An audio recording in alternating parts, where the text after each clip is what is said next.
안녕하세요. 과대광고 박살내는 과학 채널 발배연구소입니다.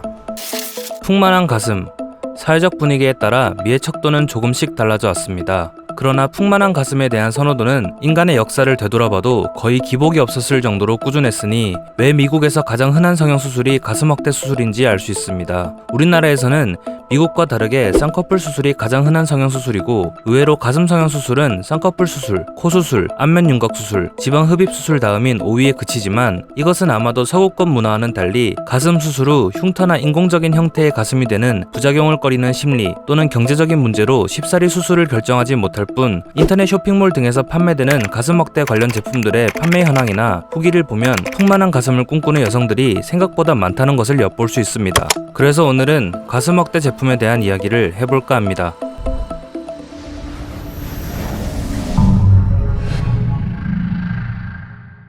몸에 칼을 대지 않고도 가슴을 확대할 수 있다는 제품들 중 가장 흔하게 접할 수 있는 것은 단연 가슴 크림이나 오일 형태의 화장품입니다. 꾸준히 아침 저녁으로 하루 2번 마사지 하듯이 발라주기만 하면 가슴에 탄력이 생기고 볼륨감이 생긴다고 광고하기에 조금만 시간을 투자하면 가슴이 커질 수 있을 것 같은 느낌에 많은 소비자들이 이를 구매하죠. 그래서 먼저 시중에 판매되는 가슴 크림 중 가장 유명한 상위 11개 제품의 원료를 하나하나 조사해 주요 성분을 정리해 보았습니다. 업체마다 조금씩 다르지만 대부분의 제품에서 주요 성분으로 강조하는 성분은 단연 보르피린이었습니다. 보르피린은 프랑스의 세더마라는 회사에서 개발한 물질입니다. 중국과 한국, 일본 등에서 자라는 지모라는 식물에서 추출한 사르사사포겐닌이 주요 성분이죠. 세더마에서 제작한 자료를 살펴보면 사르사사포겐닌은 세포 성장과 관련된 유전자를 촉진하여 결과적으로 지방세포의 분화와 지방의 생성을 유도한다고 주장합니다. 가슴 크기의 대부분을 결정하는 것이 지방이니 정말 이 말이 사실이라면 가슴 확대에 도움이 될지도 모르겠네요. 이것이 2006년 세더마에서 자체 제작한 보르피린에 대한 실험 자료입니다. 세더마에서는 지방세포의 1.5% 농도의 보르피린을 처리했고 아무것도 처리하지 않은 세포와 비교를 하기 위해 공초점 현미경을 사용하여 이를 촬영하였습니다. 사진에서 붉은색으로 보이는 것이 지방세포의 지방입니다. 확실히 보르피린을 처리한 세포에서 지방량이 증가한 것이 보입니다. 또한 세더마는 가슴컵 사이즈가 80에서 85B 정도인 여성 28명에게 5% 보르피린이 함유된 크림을 한쪽 가슴에만 하루에 2번 56일 동안 바르게 하였습니다. 그 결과 보르피린 크림을 바른 가슴이 크림을 바르지 않은 가슴에 비해 평균 1.3%의 부피 증가율을 보였다고 합니다. 생각보다 형식을 갖춘 실험 자료들이어서 꽤나 놀라웠습니다. 그래서 보르피린의 주성분인 사르사사포겐닌에 대한 논문이 있는지 찾아보기 위해 미 국립의학도서관 학술 데이터베이스이자 학계의 구글, 펌메드에서 관련 논문을 검색해 보았습니다. 그런데 이게 어떻게 된 일일까요? 사르사사포겐닌에 관한 몇몇 논문들이 검색되기는 했지만 지방이나 지방세포 혹은 가슴의 확대와 사르사사포겐닌이 관련이 있다는 논문은 단 하나도 발견하지 못했습니다. 정말로 지방세포의 분화나 여성의 가슴 크기에 효과가 있다면 어째서 이런 효과에 관한 연구를 전혀 찾을 수 없는 걸까요?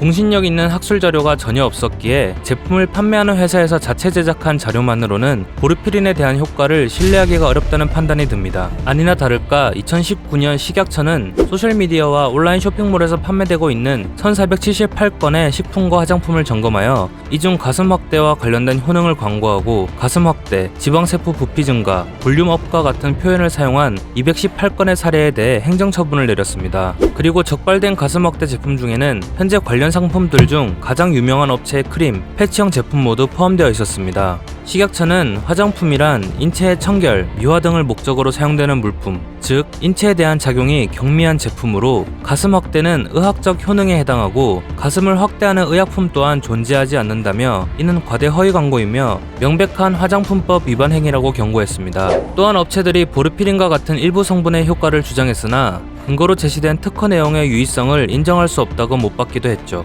실제로 보르피린뿐만 아니라 가슴 크림의 다른 주성분들인 아디포피린, 보르플러스, 줄기세포 배양액, 탈취 뿌리 추출물, 귀리커넬 추출물, 콜라겐 수와 같은 성분들 역시 의약품이 아닌 화장품의 성분에 불과하며 가슴 확대와 과학적으로 유의한 관계가 있다는 연구 결과는 전혀 밝혀진 바가 없습니다. 그러나 식약처의 입장처럼 가슴 확대나 가슴 탄력과 같은 표현을 사용하는 화장품 광고는 명백한 과대 허위 광고에 해당되지만 2019년 적발 이후 2년 반이 지난 현재까지도 당시 적발되었던 업체들은 멀쩡히 해당 제품들을 판매하고 있습니다.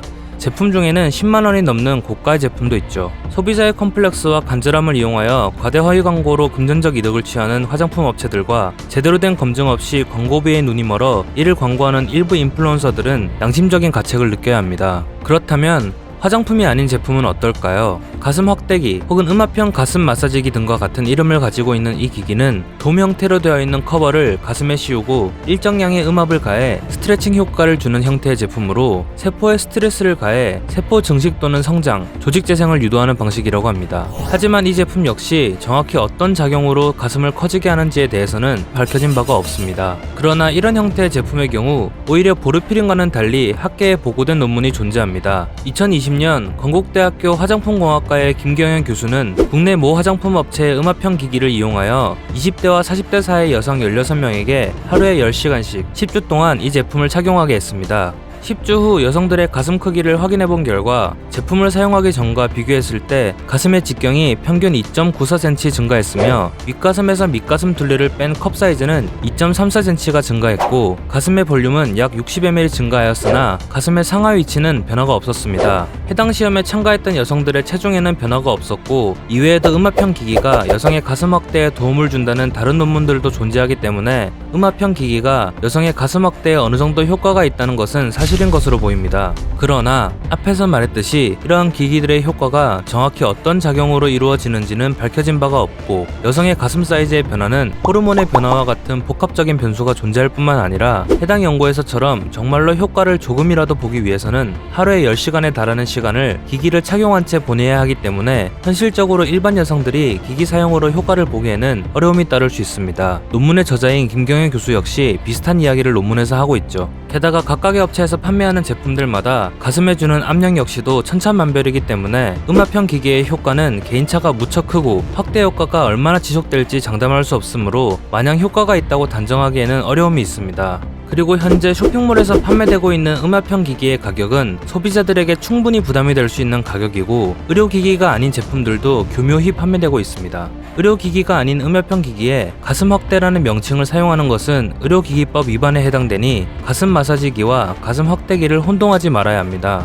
그렇게 추천하고 싶지는 않지만 수술적 방식에 비해 상대적으로 미미한 효과에도 불구하고 꼭 이러한 제품을 구매하고 싶다면 식약처에서 인증한 의료기기에 해당이 되는지, 최소한 가슴에 변화를 일으킬 수 있는 압력을 사용하였는지, 기기에 쓰이는 커버가 자신의 가슴 형태나 사이즈와 맞는지 잘 확인하시고 제품을 구매하시길 바랍니다. 결론적으로 선천적으로 작은 가슴을 크게 만들기 위해서 할 수 있는 방법 중 최고의 효과를 지닌 것은 모형물 삽입을 위한 수술입니다. 처음에도 언급했듯이 수술 흉터나 자연스럽지 못한 가슴의 모양과 같은 부작용으로 이를 꺼리는 여성이 많지만 현존하는 의학 기술 중 최고의 효과를 낼 수 있는 방법인 것은 부인할 수 없는 사실이죠. 간혹 한방에서 자흉침이라 부르는 침술만으로 가슴을 확대해준다는 광고를 볼 수 있는데 이 역시 혀를 자극하는 방식에다 경혈에 대해서는 학계의 논쟁이 진행 중이므로 개인적인 판단은 노코멘트 하겠습니다. 하지만 설령 효과가 있더라도 보형물 삽입만큼 드라마틱한 효과는 기대하기 어렵다는 판단입니다. 참고로 2015년에는 한 한의사가 자흉침으로 가슴이 확대되지 않으면 비용을 환불하겠다는 광고를 했다가 환자들로부터 소송에 휘말려 실형을 선고받기도 했습니다.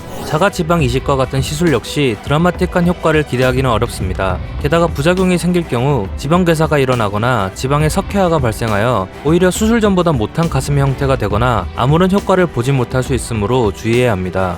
과대 허위 광고에 대한 글과 영상을 제작하는 저로서는 현재에도 고가에 판매되는 이런 제품들과 효과를 보지 못했다는 후기들을 볼 때면 억장이 무너지는 기분이 듭니다. 정말로 가슴에 심한 컴플렉스를 가지고 있는 여성이라면 화장품을 구매하지 말고 수술적 방법을 고려해보는 것이 좋습니다. 오늘의 결론. 첫 번째, 가슴 확대 화장품의 원료 중 과학적으로 증명된 성분은 없으며 식약처의 입장 역시 동일하다. 두 번째, 가슴 확대를 해주는 의약품도 존재하지 않는데 어떻게 화장품이 가슴을 크게 해줄 수 있을까 킹리적 가심을 해보자. 세 번째, 음압형 기기나 자가지방 이식, 자흉침과 같은 것들도 드라마틱한 효과를 보긴 어렵다. 보형물 삽입이 최선이다. 이상 발배연구소였습니다.